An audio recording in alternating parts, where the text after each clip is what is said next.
Hey everybody, Guy here from Chit Chat. Thanks so much for continuing to listen to our show. I just had a really fun opportunity to meet a new friend, Jay. Jay is a marathon runner, and I don't mean that he has run a marathon. I mean that he runs marathons. Jay has run I won't tell you how many. You got to listen. In a second, you'll get to find out how many marathons Jay has run. But he has run marathons all over the country and all over the world. And he shared some of his stories about some of the different places and some of the experiences that he's had while running marathons. Really, really, really interesting. He's a neat guy, and I'm excited for you to, hear his story, and then I hope maybe be encouraged to pick up a pair of running shoes or grab a bike and maybe do something like that for yourself. But super fun podcast, and I'm excited for you to hear it now. Jay, thanks for coming to join us on the podcast. Happy to be here. Okay, so Jay, I just met you, just a couple minutes ago when you walked in. My friend, Ron Paulson, recommended me to you. I went and read your story online, and I am really excited to have a conversation with you today. Would you maybe just kind of start and just tell us who you are, how long have you been in central Minnesota, and then I'd love to talk to you a little bit about kind of your story, about how you're running some marathons, have run some marathons, and kind of how you got there. I grew up here in St. Cloud, went to college out at the University of Minnesota Morris, where I played sports, played baseball and basketball out there, and then moved down to the cities and didn't like it down there and moved back to St. Cloud. I've been at Anderson Trucking Service for almost 30 years. I had a problem with addiction, with alcohol. Successfully recovered about 27 years ago and started running marathons. I traded one addiction for another.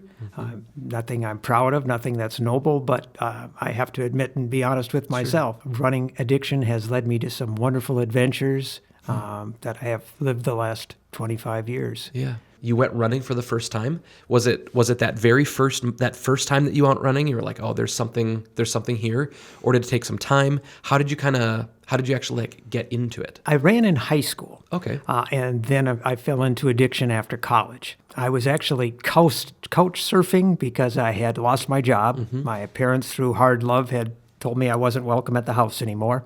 I was couch surfing, and one day my dad knocked on the door and brought me a brown paper bag, and he set it down. And in there was a $20 bill and my high school running shoes. And it was my dad's way of saying, here's your choice, son. You can take that $20 and go to the liquor store, or you could put those running shoes on and try something different. I put the running shoes on. I made it about a mile down the road, sat down and cried, realized how far my life had fallen, and made it a promise to myself I was going to try to change my life. And so I started running. Running gave me something that alcohol recovery hadn't. I had been through treatment 5 times, couldn't find any reason to stay sober. I went running, and it was a reason to stay sober. And I just continued, decided I was going to run a 5K, and then just snowballed from there. It gave me that feeling like fulfilling. It was fulfilling psychologically, socially. It just gave me some confidence, and it gave me a reason to stay sober. I know that sounds a little odd, but... No, it's exciting. From that kind of moment, $20 bill or running shoes, from that moment to your first marathon, how long was that? It was probably about a year and a half. I went to my first 5-mile run and ran into a gentleman by the name of Scott Ergen, who I ran high school with. And Scott kind of coached me in many ways. He coached me through sobriety and tried to encourage me there, but he also coached me in running and told me, you know what, you're a pretty decent runner. Let's try this. So it was about a year and a half, and then I surprised myself at how well I did, and it just kept going from there. And then what was your very first marathon that you ran? Grandma's. Okay. Yeah. As a Minnesotan, what a great first marathon. Yeah, and I've been lucky enough to run all 50 states and all over the world, but Grandma's is my favorite. If I got one marathon I could do again, it would be Grandma's. Running down the coast of Lake Superior down 61 is just... How many times have you run Grandma's? 18. Okay, that's good. That's great. That's really great. And then, do you have a count on how many marathons? In preparation for today, I did go back and count. I have 257 full marathons. So the article that I read was old, because that article said something about preparing for your 200th, I think, or something like that. Correct. That was about 6 years ago. Yeah. You're turning it up, Jay. Yeah. About 10 a year I'm still doing. All right. Yeah. You've gotten to travel a lot with marathons and with running. How did that start? Was it just like, oh, there's a fun one overseas somewhere, I'll go and do it? Or was there something else that kind of fed that? It was only about my fourth or fifth marathon, and we got in the car. There was about 4 of us. We drove to Omaha, Nebraska, and we got there. This was 25, 30 years ago. And at the expo before the marathon, there was a little booth set up there, and it said 50 State Marathon Club. And I went over and inquired. I'm like, what is this? And they said, well, it's a new club that hasn't had any finishers yet, but you run a marathon in all 50 states, you join our club, and you keep track of it. And on my way home, I thought, that's probably a pretty good goal for me. I want to travel. I'm a wanderer.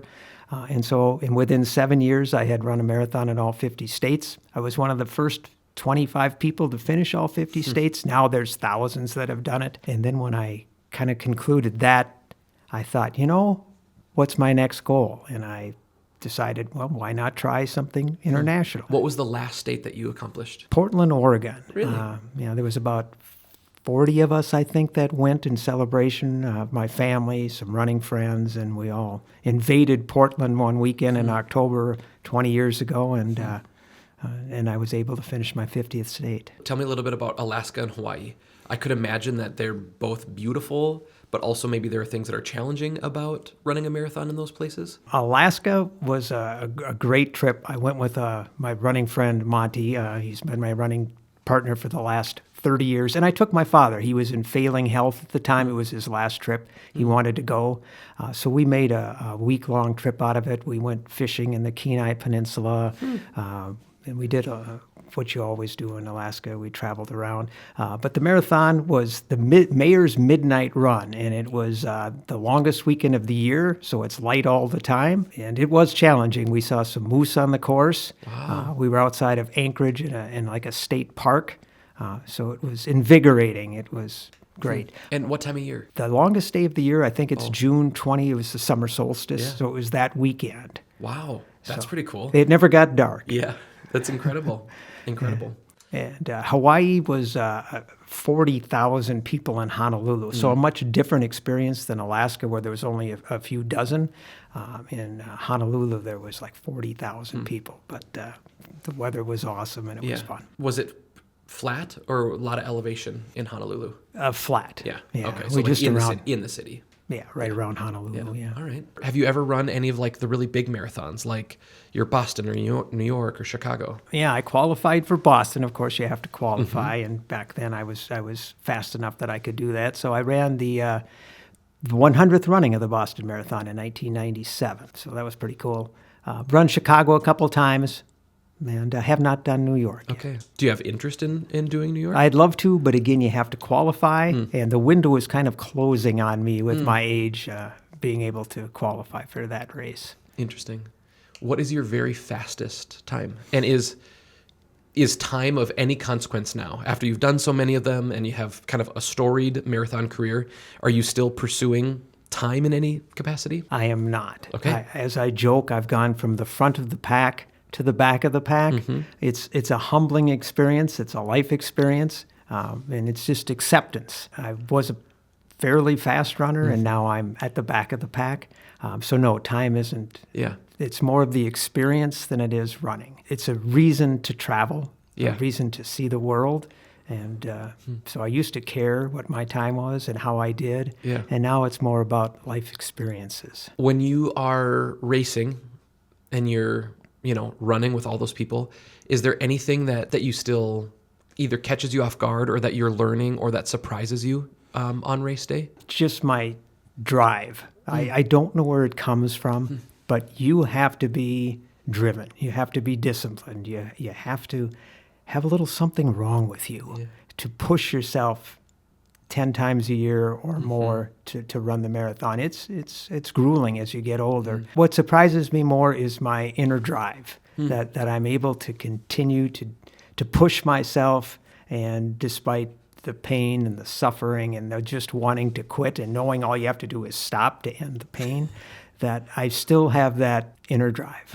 Can I ask, how old are you? I just turned 65. So at 65, what does recovery look like for when you're done with the marathon? What did the days following look like? What kind of body care or self-care do you need to do to kind of recover from 26 miles? When I was younger, it was a couple weeks off. Now that I'm older and running much slower, I actually can turn around and do another one the next day if I need to. I have just came back from a marathon group called Marathon Globetrotters, and we ran marathons in Azerbaijan, Georgia, and Armenia on back-to-back-to-back days. So jog a little, walk a little. Yeah.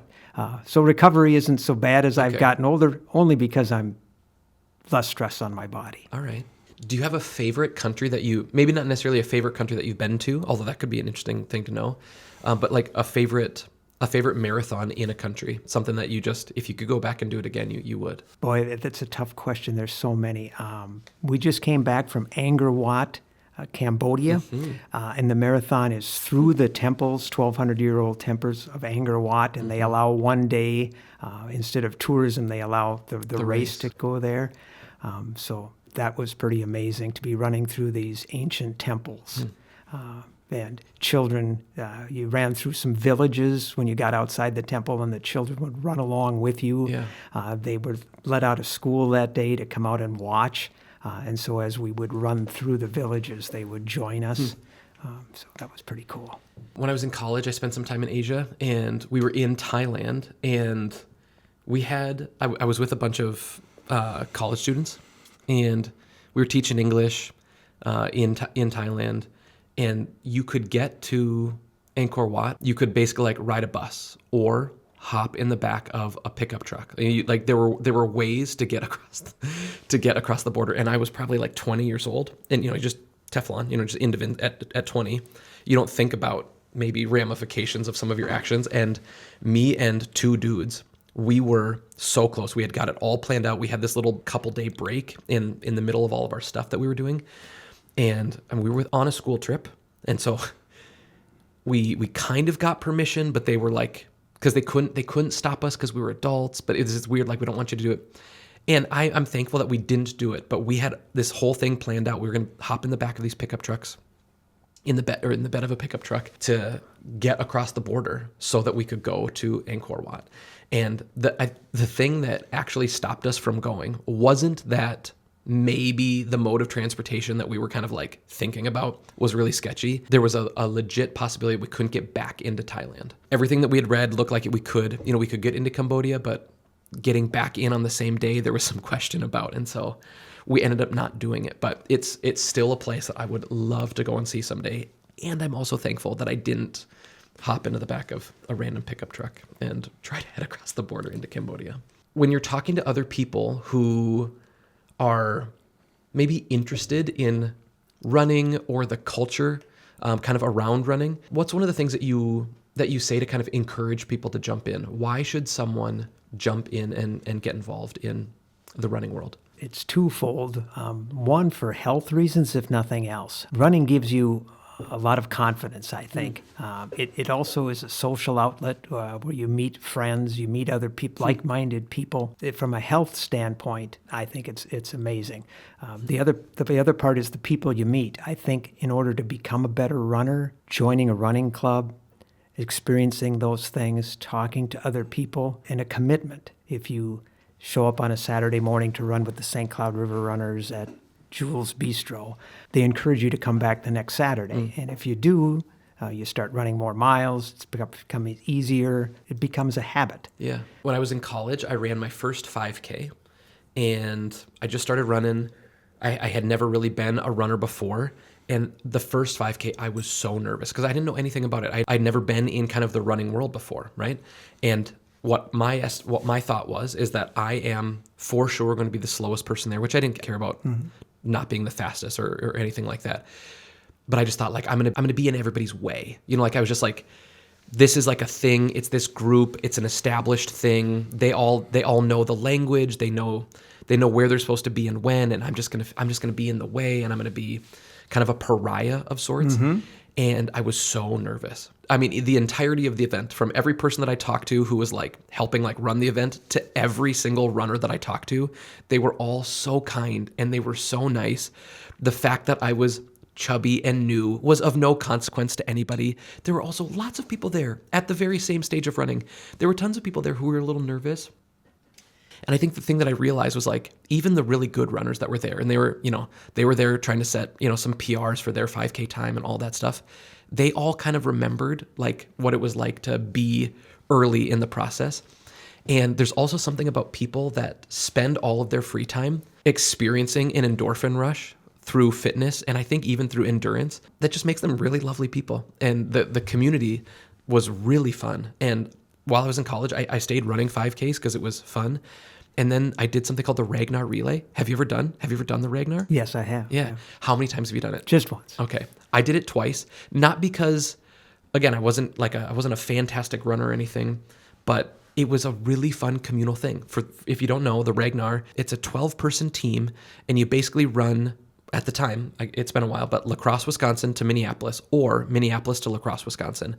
And you're on a 12-person team, and you just, every 12th runner, it doesn't matter what time of day, you just take over and you run through the night and through cute towns and along highways, and super, super interesting. But again, this kind of interaction with the endurance and the running community that was so positive. Everywhere that you went, everybody cheers for everybody. There are people who are giving of their time because all these people that are running, there's this giant crew. Maybe it felt like maybe as many people that weren't running to like actually run an event like that. And everyone's so happy and so nice. So all of that exposure that I had to the running world was really, really sweet and really fun. I do a lot less running now than I used to, but in the last handful of years, I've gotten into the biking community. And again, there's something about, maybe it's the entirety of the fitness world or something, but I think there's something about these like long distance junkies, like endurance, that thing. This biking world is so similar. And I've absolutely loved, jumping into these places where, again, I feel a little on the outside, and then just kind of being brought into that is something that's like really special. And it feels not normal in comparison to like other places that you might go when you're on the outside trying to get in. So yeah, I just think there's something really fun about the community that's around all that. I would agree with you. The running community, the biking community, all inclusive. If you show up on a Saturday, they'll introduce you. Everybody will come over and say hi and encourage you to come back and encourage you to become a better person, to expand your horizons, to live life to the fullest. When do you think you'll be done? Like, do you, not with running, not with fitness or anything like that, but do you see a spot where you're like, I just don't know if I want to do 26.2 anymore? Is that on the horizon at all? I think that day is coming. I don't want it to come. I'd like to keep running in marathons as long as I can, but 26 miles now is becoming a little more grueling, a little more time-consuming. And so someday I'm going to have to say I'm done.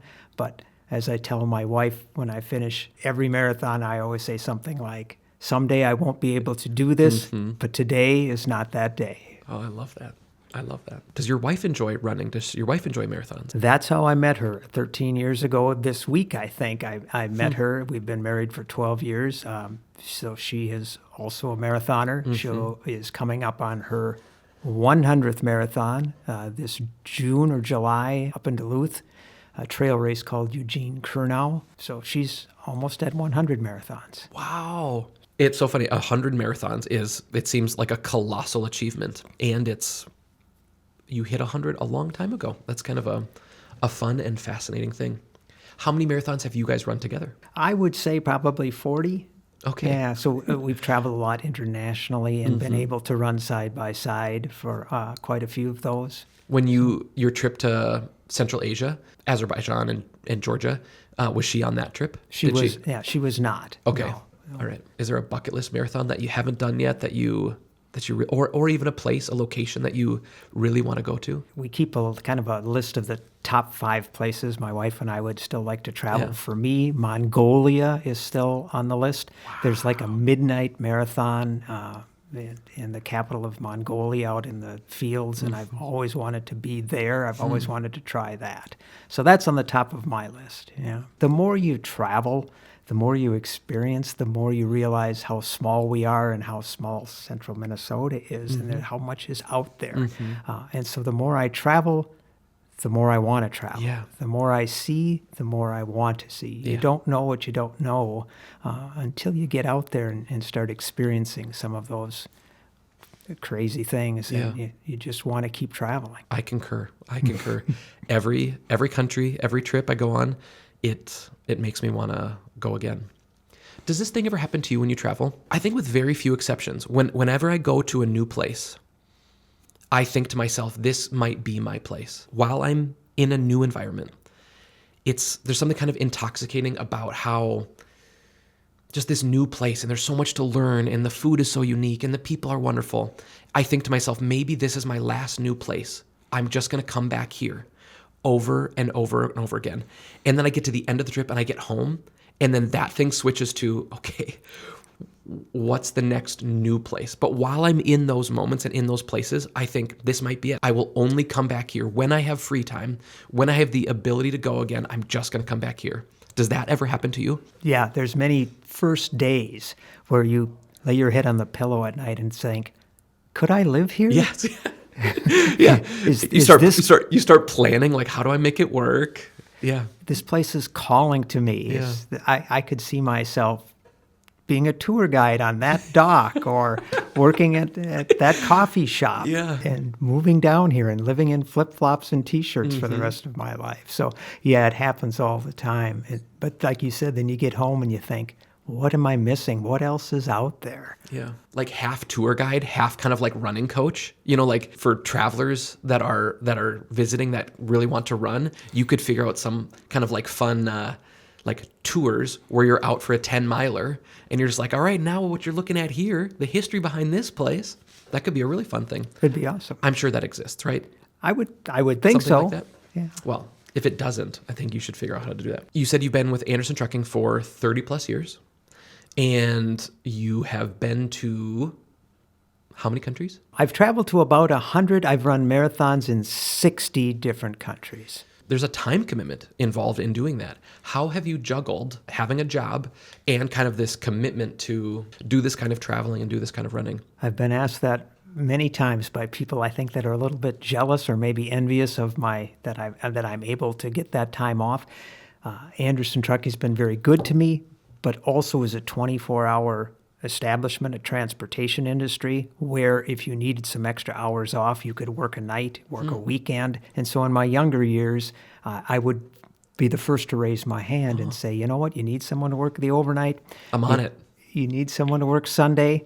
Give me a couple days off. I'll come in. I don't need any money, but give me a day off so I can go live life. Well, good for you. What a neat willingness to make that happen, and kind of just like the foresight of like, if I want to do this thing and I want to do it at this level, figuring out an industry or a place that you could do that. That's really, really neat. Have you been to every continent?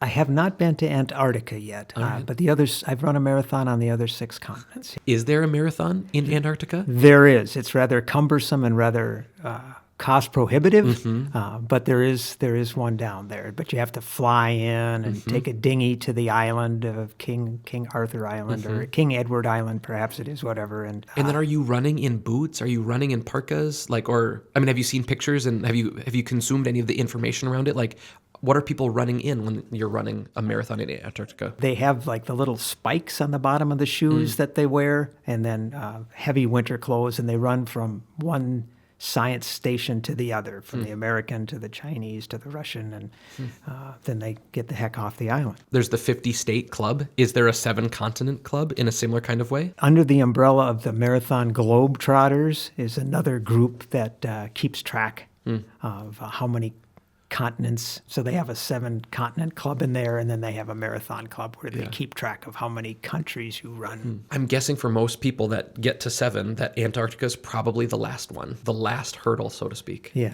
I think for marathons, running the Boston marathons at the pinnacle, if you're going to do the 7 continents, getting to go to Antarctica and doing it is kind of the icing on the cake. Yeah.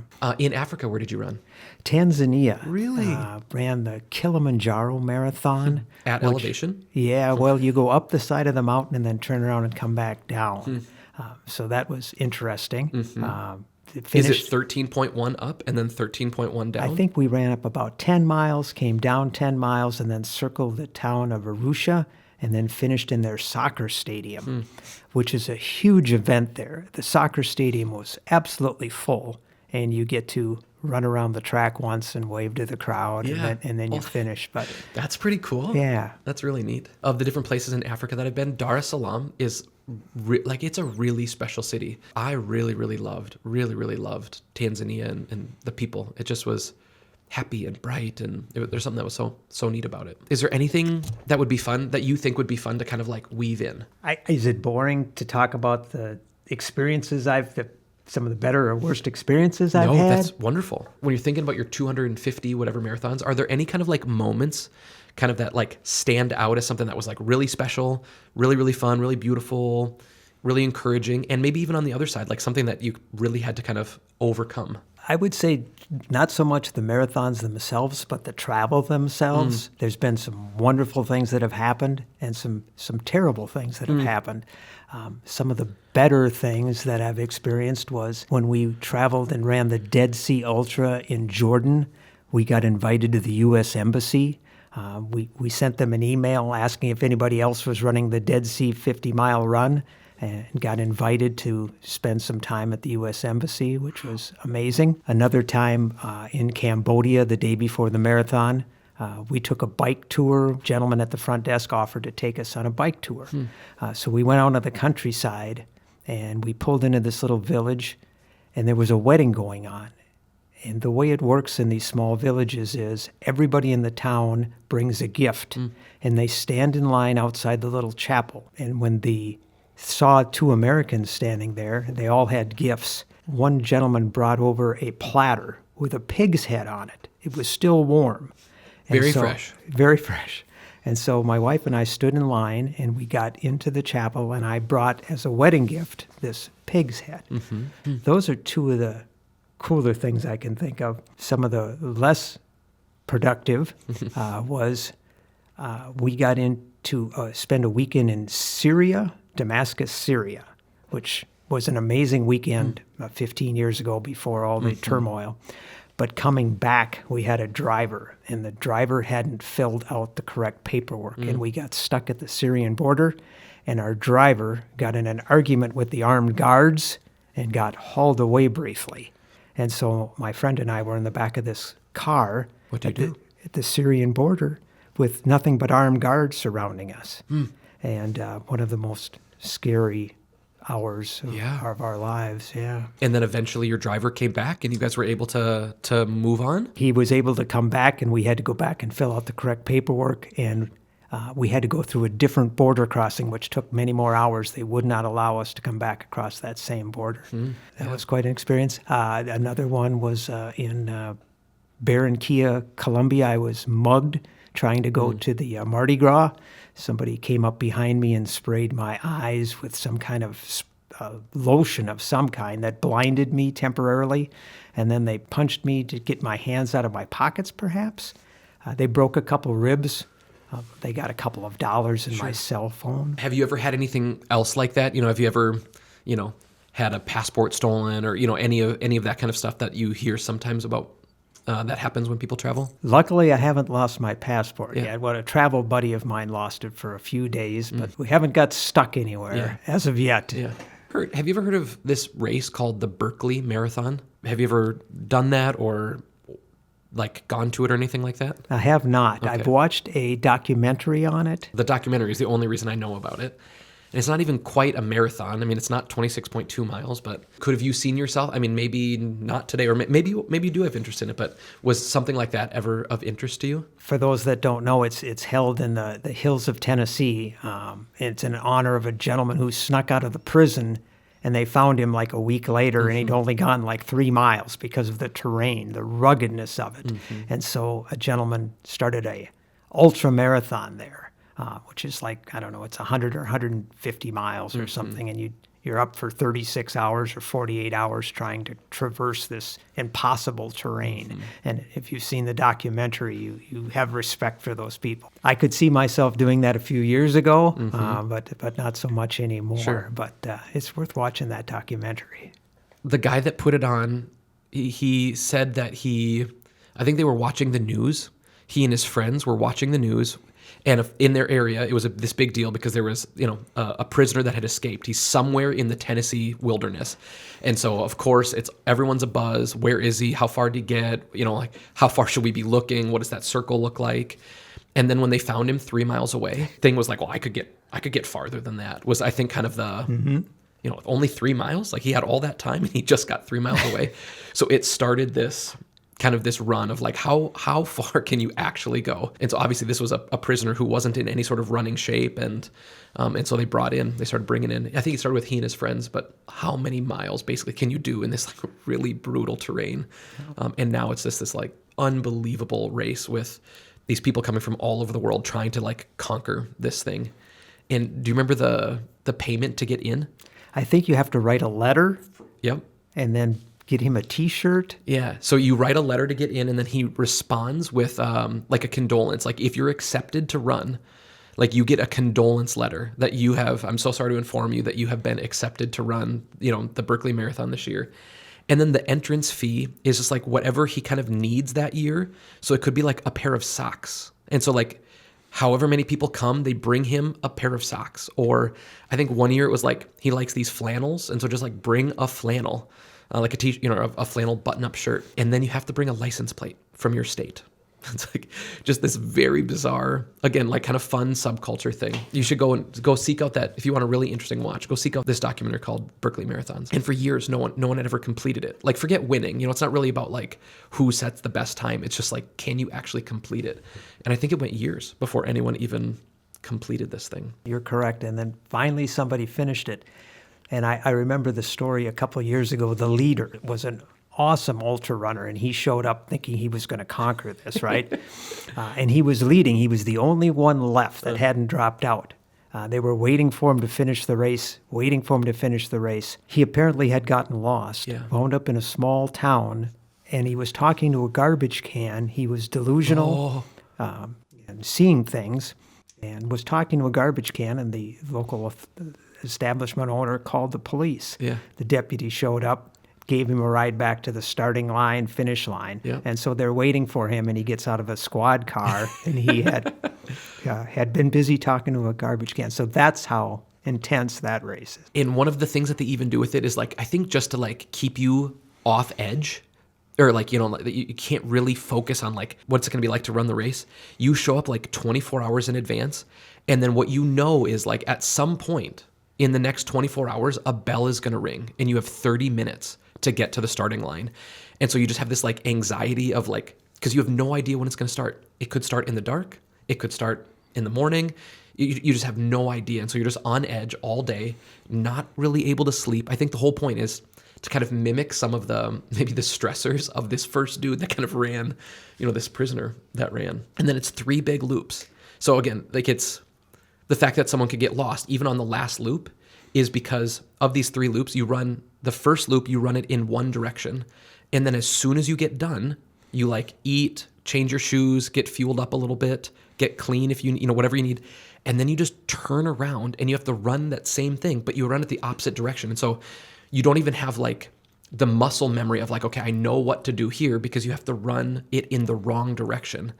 And then by the time, if you make it to the 3rd loop, you're now running the same thing that you've done, but you did it hours and hours ago, and you're delusional, and it feels like torture, and it's a really fun watch. So you should go check it out. The last thing I'll mention, at least on my side, is you have to get pages of a book. And I'm sure, so out there somewhere in the middle of a bush or on top of a tree or hidden will be a book, and you have to grab a certain page out of that book. Your page number. Yes. You tear it out. which is their proof. It's how they know that you actually got to all the points, is because you should come back with 10 pages of 72 of all of these different books. Exactly. And so you got to put them in a plastic bag, and then that's like gold. Yep. That's like your get out of jail card. And so you've got to hold that tight and not lose it. Yeah, it's absolutely It's worth a fascinating. watch. Yeah. Have you ever coached anyone in running marathons? As you're kind of pursuing your own kind of marathon journey, are you trying to get other people to kind of like join you and run with you? And how late have you seen someone start a marathon career kind of and before they run their first one? I've helped a lot of people over the years, and it's fulfilling for me to do that as well, Yeah. to see somebody who has a goal in mind and to try to help them do that. So yes, I've helped a lot of people over the years, and I don't think there's a certain age. Obviously, if you get into the 70s or so, you probably don't want to, but there's a lot of people that are still starting in retirement. You just have to do that one long run a week and build yourself up to the point you can do that. The other thing I've really enjoyed doing is pacing.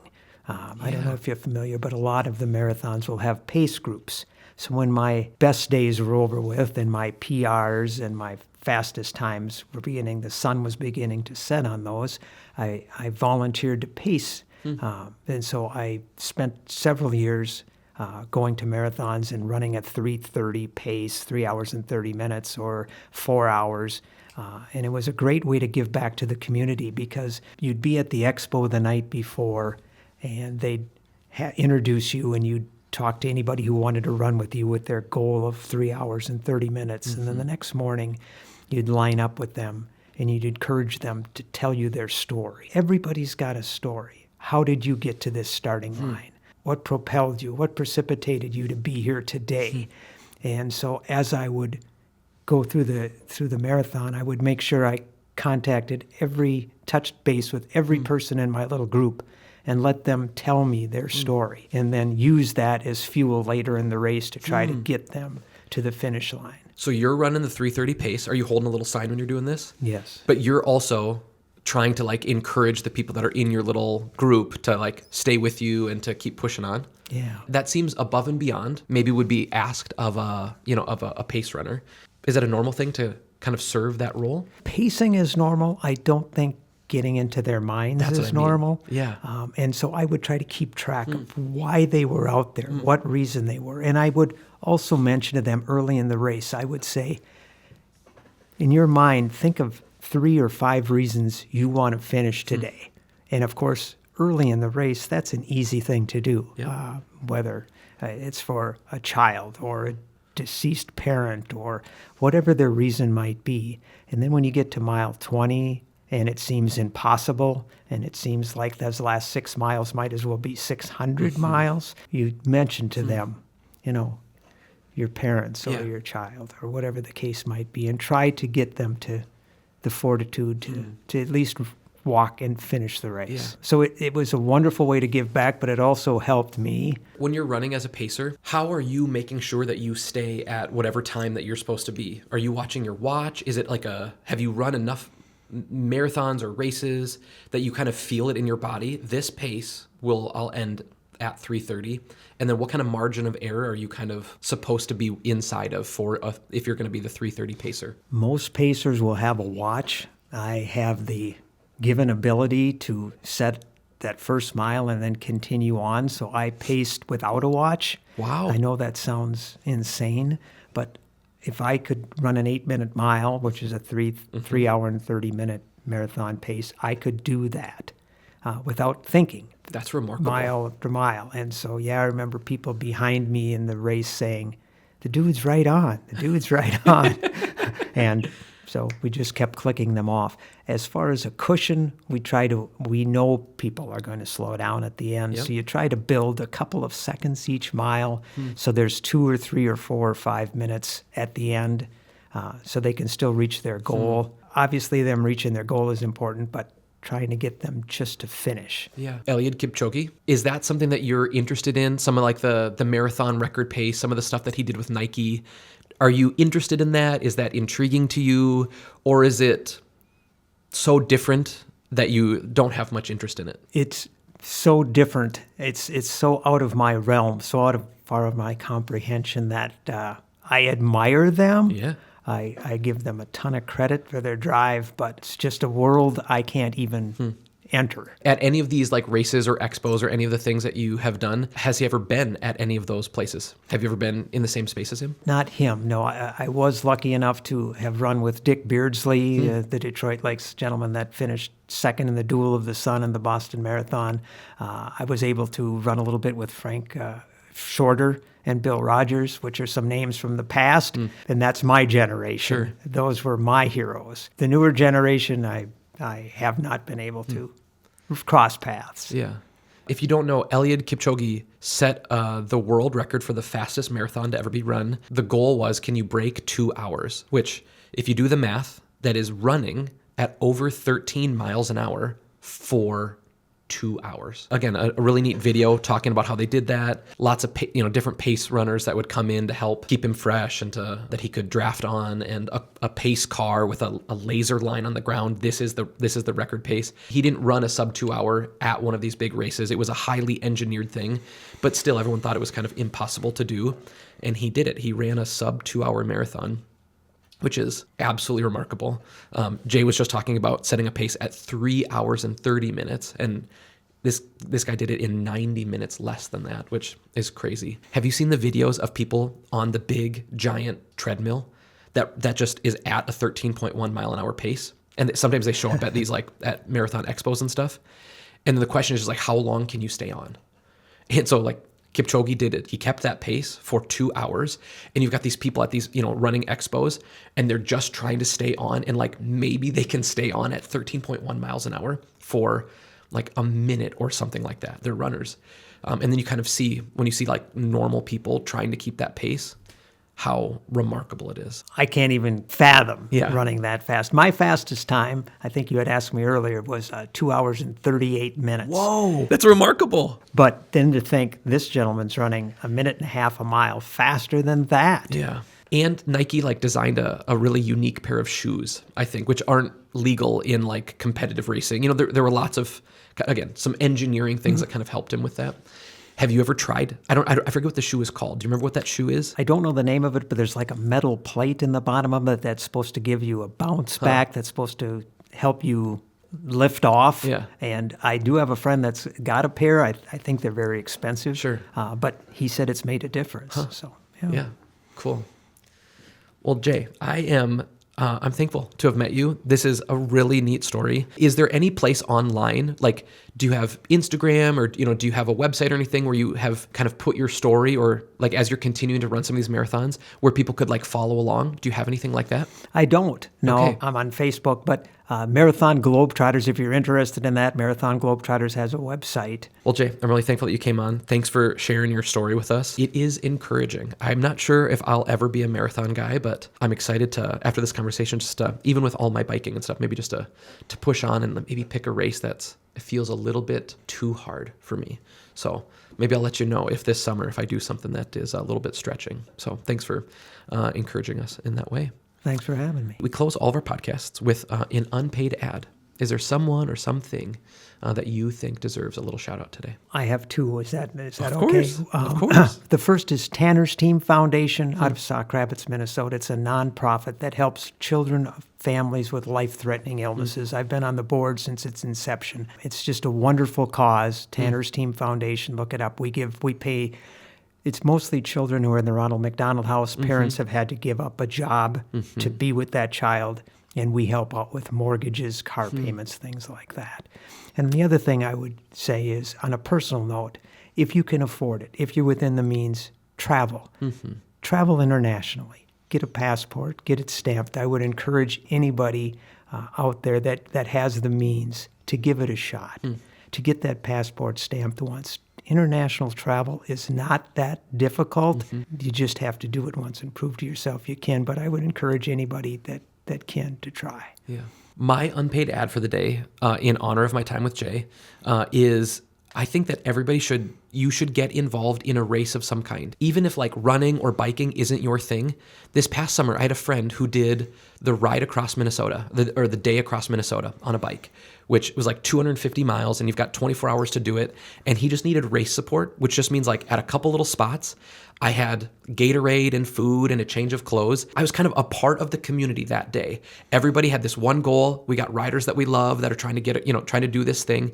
And so just being a part of it it's invigorating. Even if you're not able to like do those things, or you don't want to do those, just the race day itself is so fun. Go get involved in some capacity, see people do remarkable things with their body, and find someone in your life that is doing that, and just ask if you could, help or be a part of it. So, or go ride one yourself. Great thought. Great thought. Thanks again, Jay. Really a treat to meet you. Well, treat to meet you, and thanks for having me. Absolutely.